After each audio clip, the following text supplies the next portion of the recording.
नमस्ते, अस्सलाम वालेकुम। आजको यात्रा आजको सफर मेरो दमकदेखि इटरीसम्मको रहेछ।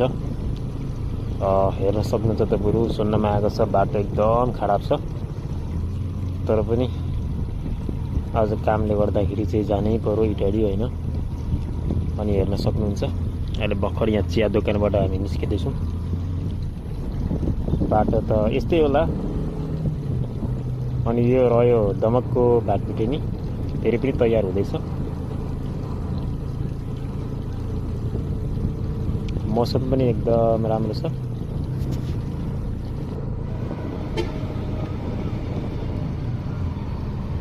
अब हेर्न सक्नुहुन्छ साथीहरु, ठाउँ ठाउँमा यस्तै हो। कुनै ठाउँमा हिलो रहेछ, कुनै ठाउँमा एकदम धुलो उडिरहेछ, कुनै ठाउँमा यस्तो बाटो पनि बनिरहेछ। अब हेर्दाखेरि खुसी पनि लाग्छ हैन। अब बाटो राम्रो बन्दैछ। कुनै कुनै ठाउँमा त एकदम पिच पनि भइसकेको छ। हेर्न सक्नुहुन्छ तपाईहरु, यस्तै धुलै धुला छ। बाटो एकदम खराब हो क्या। बसमा जाँदा नि त्यस्तै हो, बाइकमा जाँदा नि त्यस्तै हो। हालत चाहिँ एकदम हालतै खराब भएको थियो। हेर्न सक्नुहुन्छ तपाईहरु, हिलो हेर्न सक्नुहुन्छ तपाईहरु। यस्तै रहेछ क्या। 1 घण्टाको बाटोमा ठ्याक्कै 2 घण्टा सवा 2 घण्टा लाग्दो रहेछ। हेर्न सक्नुहुन्छ तपाईहरु।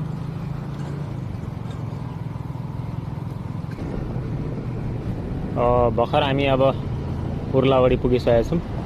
यो चाहिँ उर्लावाडीको पुल हो।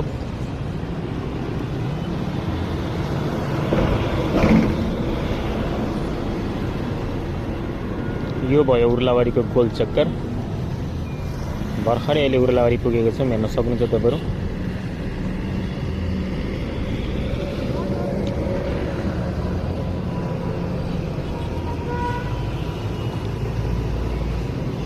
यहाँ हेर्नु, यस्तो रहेछ क्या बाटो। ठाउँ ठाउँमा यस्तै हो। अब सबैजनालाई त थाहा नै होला हैन। अब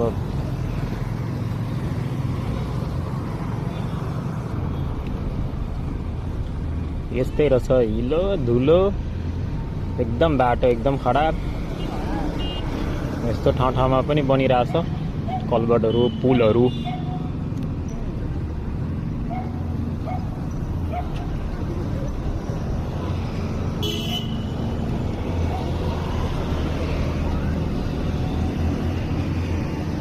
यस्तो डेन्जर।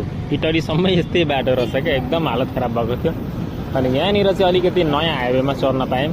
एकदम राम्रो लाग्यो, खुसी लाग्यो एकदमै। यहाँ चाहिँ लगभग 1.5 किलोमिटर जस्तो होला यो पिच बाटो। तर दमकदेखि इटरीसम्म चाहिँ यति मात्रै भेट्यौँ है साथी। 1.5 किलोमिटर राम्रो बाटो भेट्यौँ। अनि त्यसपछि